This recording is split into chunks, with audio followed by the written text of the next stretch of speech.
लोकसभा चुनाव को लेकर अखिलेश यादव तमाम रणनीति बना रहे हैं कि आखिर किस सीट पर किस चेहरे को उतारा जाए जो जीत बोलता नजर आए। इन सब के बीच चाचा शिवपाल को लेकर चर्चा थी कि आजमगढ़ सीट से चाचा शिवपाल को उतारा जा सकता है, लेकिन अब इन्हीं चर्चाओं के बीच समीकरण बदलते नजर आ रहे हैं। दरअसल अभी देखा जाए आजमगढ़ सीट काफ़ी खास रही है समाजवादी पार्टी के नज़रिए से।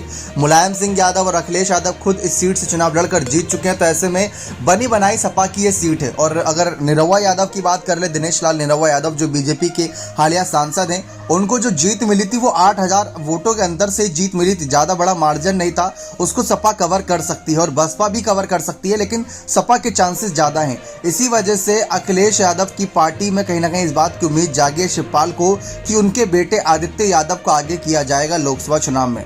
जी हाँ, ये बहुत बड़ी जानकारी हाथ लग रही है कि सूत्रों के अनुसार अगर समीकरण के आधार पर देखा जाए तो चाचा शिवपाल का इस्तेमाल किसी और सीट पर किया जा सकता है। इटावा जैसी सीटें हो गई, उन सीटों पर भेजा जा सकता है, एटा जैसी सीटें। लेकिन जब चर्चा यहाँ पर बात आ रही है आदित्य यादव की, तो आदित्य यादव को ना ही नगर निकाय चुनाव में ना ही विधानसभा चुनाव में अगर देखा जाए कुछ खास जिम्मेदारी मिली थी।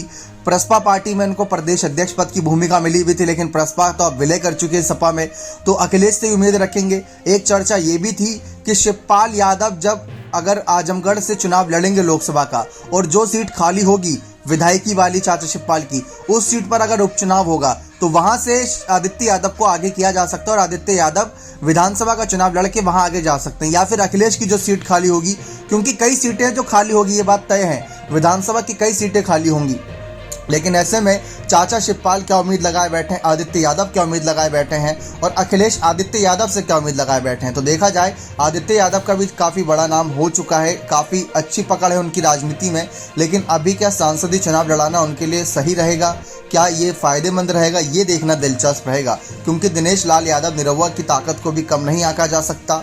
उन्होंने अखिलेश के चचेरे भाई धर्मेंद्र यादव को हरा दिया था, जो कि काफ़ी पुराने नेता माने जाते हैं। लेकिन अब देखते हैं आदित्य यादव को क्या जिम्मेदारी देते हैं। आदित्य यादव ने जब मैनपुरी उपचुनाव हुए थे डिम्पल यादव के लिए काफ़ी प्रचार किया था और मैनपुरी में जीत के समीकरण बनाए थे।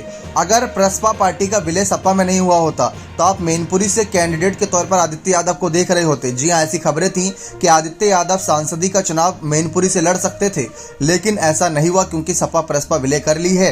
तब चर्चा इस बात की कि आदित्य यादव को क्या जिम्मेदारी मिलेगी। बने रहें चैनल के साथ, बहुत बहुत धन्यवाद।